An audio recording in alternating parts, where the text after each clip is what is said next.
12 दिसंबर 2022। अस्सलाम वालेकुम मेरे दोस्तों, सजनों और बेलियों। मैं हूं इजहार अहमद और वेलकम करता हूं आपको किचन गार्डनिंग चैनल पर। आज मैं आपको सीडलिंग ट्रे के बारे में कुछ बताना चाहता हूं। बहुत से मेंबर्स को इसके बारे में पता ही नहीं होता। मतलब ये तो पता है कि इसके अंदर बीज लगाए जाते हैं, लेकिन इसमें साइजेस भी आते हैं कि कौन सा साइज़ हमारे लिए, यानी जो हम बीज लगा रहे हैं उसके लिए सूटेबल है भी या नहीं। इसमें हम कलमे भी लगा सकते हैं। तो इस बार मैं इस तरह की ट्रेज़ ही इस्तेमाल कर रहा हूँ कलमे लगाने के लिए और बीज लगाने के लिए, क्योंकि कमर्शियल लेवल के ऊपर जब हम काम करते हैं तो हमें बहुत ही देखभाल करनी पड़ सकती है। अगर हम ऐसे ही गमलों के अंदर बहुत सारे बीज डाल देंगे, जैसा कि मैं पिछले 3 से 4 सालों से करता आ रहा हूँ, लेकिन जब बात आए कि हमने पौधे बनाकर सेल आउट करने हैं तो फिर हमें ऐसी चीज़ों का इस्तेमाल करना पड़ता है जिसमें हमारी मेहनत भी कम लगे और चीज़ को डिलीवर करने में भी आसानी हो सके। तो उसके लिए हम इस्तेमाल करते हैं ये सीडलिंग ट्रेज़।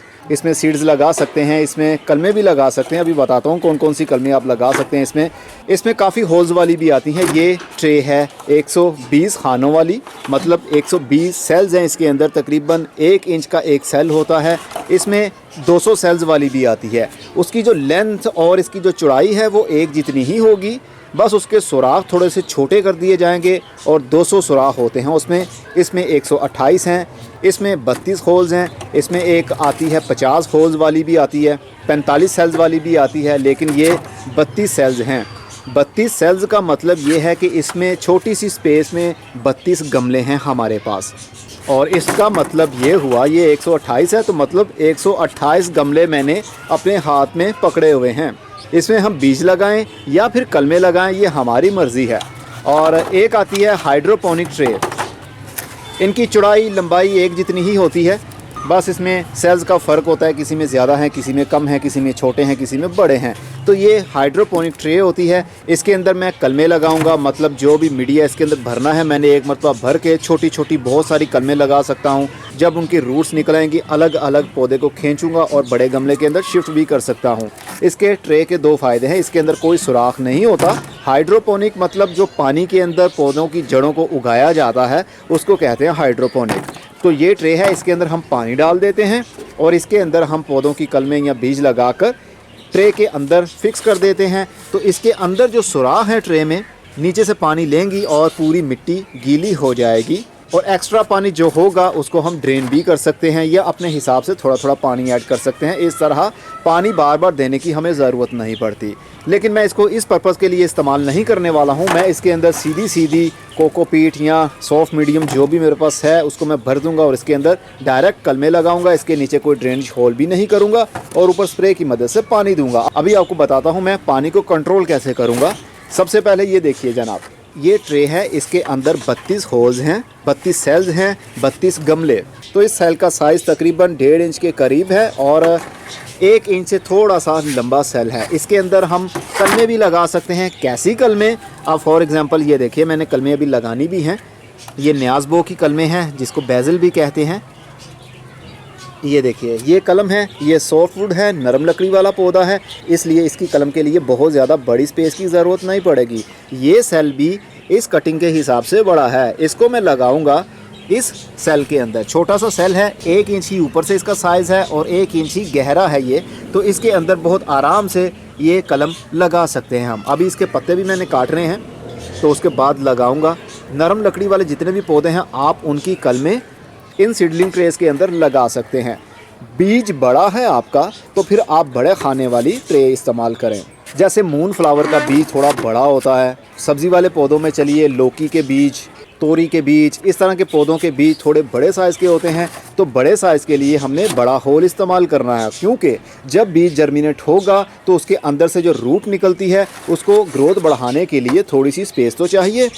तो इसके अंदर इतनी स्पेस होगी कि आपकी पनीरी तैयार हो सकती है। मतलब एक ट्रे को आपने हाथ में पकड़ा हुआ है और उसके अंदर आपके 32 पौधे यानी 32 पौधों की पनीरी तैयार हो चुकी है। आप अलग अलग निकाल कर सेल को जहाँ पर भी आपने ट्रांसप्लांट करना है वो कर सकते हैं। ये वो मेथड है जो प्रोफेशनल लोग इस्तेमाल करते हैं।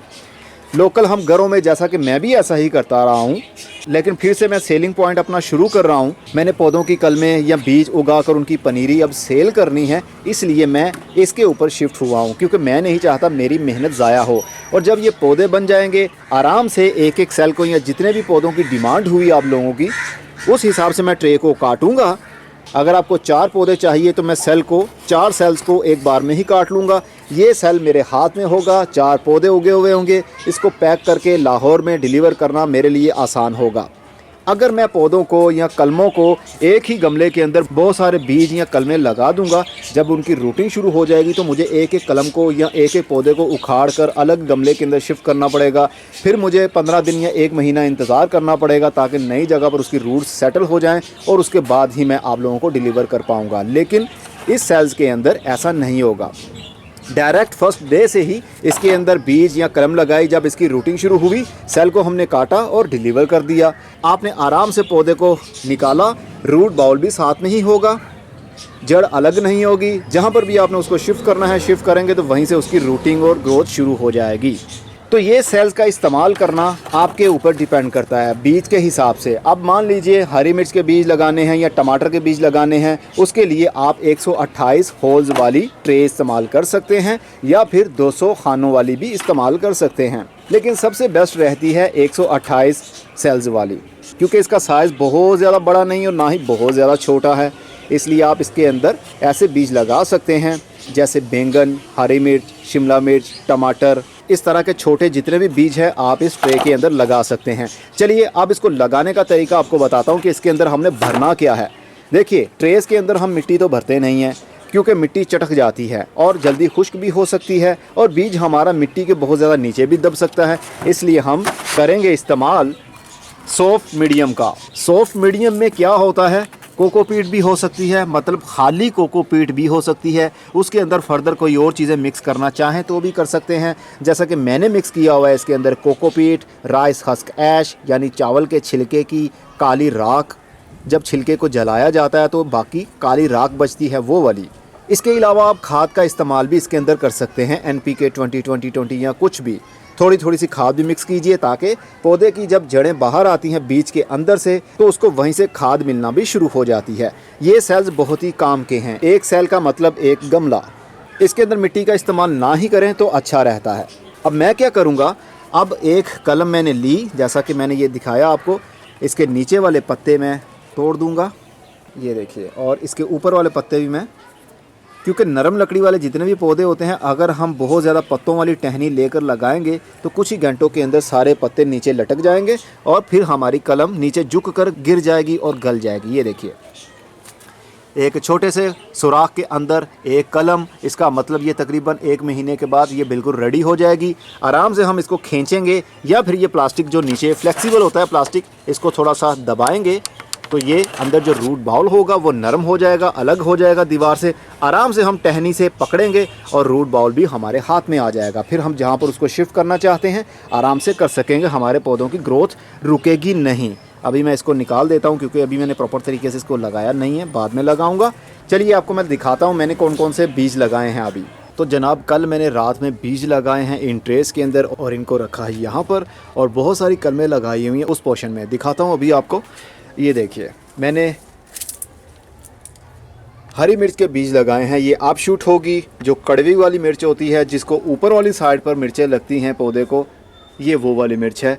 और एक ट्रे में मैंने शिमला मिर्च लगाई है। ये 128 खानों वाली ही ट्रेज़ हैं, यानी 128 पौधे एक ट्रे के अंदर। और बैंगन के पौधे भी लगाए हैं, टमाटर की पनीरी भी लगाई है मैंने, और शिमला मिर्च की एक्स्ट्रा लगाई है। तो अब इनको मैंने रखा हुआ पॉली हाउस के अंदर। अभी मैंने इसका शॉपर हटाया है आपको दिखाने के लिए, नहीं तो ये अब हर वक्त नीचे ही गिरा रहेगा शॉपर, और अंदर वाली साइड पर नमी भी बनेगी और अंदर थोड़ी सी हीट भी बनेगी, क्योंकि सर्दी के दिनों में हीट और नमी की ज़रूरत होती है बीज की जर्मिनेशन के लिए या फिर कलम की रूटिंग के लिए। तो अभी बहुत सारी ट्रेस के अंदर बहुत कुछ लगाना है मैंने।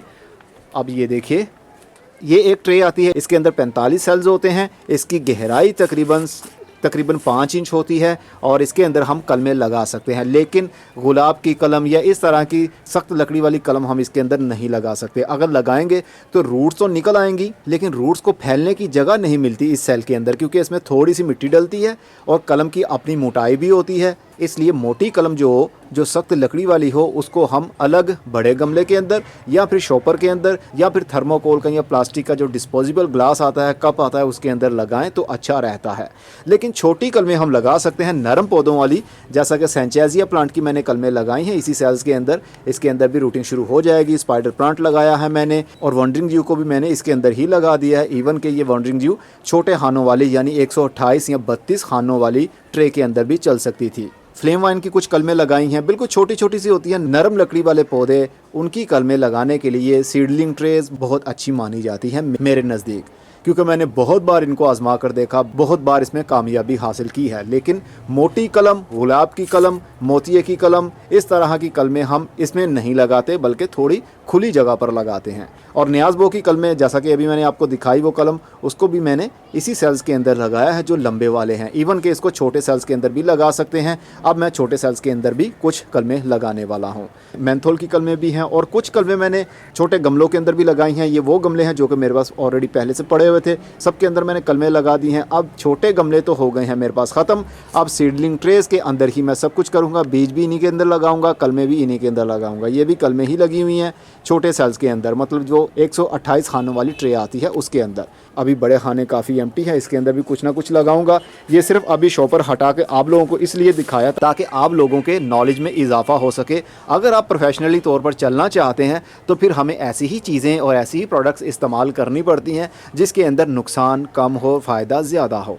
लेकिन ये थोड़ा सा कॉस्टली हो जाता है क्योंकि इसके अंदर मिट्टी का इस्तेमाल नहीं किया जाता, इसके अंदर नरम चीज़ का इस्तेमाल किया जाता है, मतलब नरम मिट्टी। जैसा कि उसके अंदर मिट्टी तो होती ही नहीं है, उसके अंदर कोकोपीट हो सकती है, परलाइट हो सकती है, पीट मॉस हो सकती है, राइस हस्क ऐश हो सकता है, राइस हस्क हो सकते हैं। इस तरह का बहुत कुछ मिक्स करके आप उसमें लगा सकते हैं कलमें या बीज।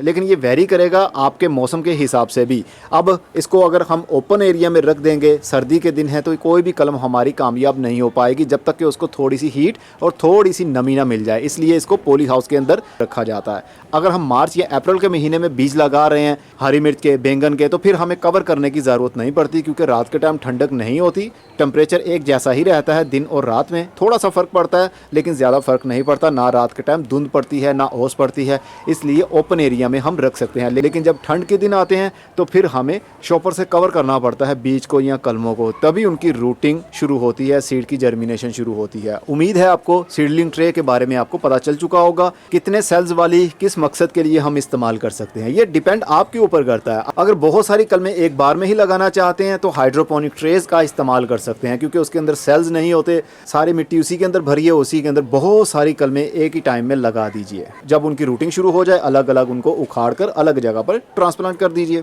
बहुत ही सिंपल होता है सब कुछ मैनेज करना। इसमें अब ये भी होगा कि मुझे रोज़ रोज़ पानी नहीं देना पड़ेगा। अगर मैं इन ट्रेस को फर्श के ऊपर बाहर वाली साइड पर ही रखूँगा, जैसे ये ट्रेस पड़ी हुई हैं, अगर ओपन में ही रखूँगा तो फर्श ईंटों का है तो ईंटें अपने आप को गीला करने के लिए इन सेल्स के अंदर से जो मिट्टी होगी वहाँ से मॉइस्चर को लेगी और ख़ुद ईंट गीली हो जाएगी, इसकी मिट्टी खुश्क हो जाएगी। इसलिए हमें रूटीन में डेली बेस पर पानी का शावर करना पड़ता है अगर हमने ओपन एरिया में इसको रखा हो। अगर ज़मीन पर रखा हो तो फिर हमें रोज़ रोज़ पानी देने की ज़रूरत नहीं पड़ती क्योंकि फ़र्श अगर मिट्टी का होगा तो उसके ऊपर ट्रे रखी होगी, तो जब हम पानी का शावर करेंगे ऊपर वाली जो सोइल है वो भी गीली हो जाएगी और जो ज़मीन है वो भी गीली हो जाएगी। इसलिए वो ख़ुद को गीला करने के लिए इस सेल्स के अंदर जो मिट्टी होगी वहाँ से पानी को नहीं लेगी, तो 3 से 4 दिन भी निकल जाते हैं इस तरह। लेकिन जब फ़र्श की बात आती है तो फ़र्श खुद को गीला करने के लिए भी सेल्स के अंदर से पानी को ले लेता है। लेकिन पॉली हाउस के अंदर ऐसा नहीं होता। पॉली हाउस के अंदर टोटल इन्वायरमेंट हमारे हिसाब से ही रहता है, नमी हर वक्त बनी रहती है। अगर इसका पानी भाप बनकर उड़ भी जाए तो ऊपर इसके पॉलीथीन लगा हुआ है, शॉपर लगा हुआ है, बाहर तो जा नहीं सकता, तो इसी के अंदर ही ये घूमता रहेगा। कटिंग को भी पानी मिलता रहेगा, नमी मिलती रहेगी और रूट्स के अंदर भी पानी मौजूद रहेगा। बहुत ही सिंपल अल्फाज में मैंने आपको सब कुछ डिस्क्राइब कर दिया है। चलिए अब मैं जल्दी से शॉपर को नीचे कर लेता हूं क्योंकि ठंडक बढ़ रही है, इसकी नमी सारी की सारी एक मरतबा ख़त्म हो गई है। अब दोबारा से कवर करूंगा तो नमी इंक्रीज़ होना शुरू हो जाएगी। अगली वीडियो में नई इन्फॉर्मेशन के साथ मिलेंगे, तब तक के लिए अपना बहुत सा ख्याल रखिएगा। खुदा हाफिज़।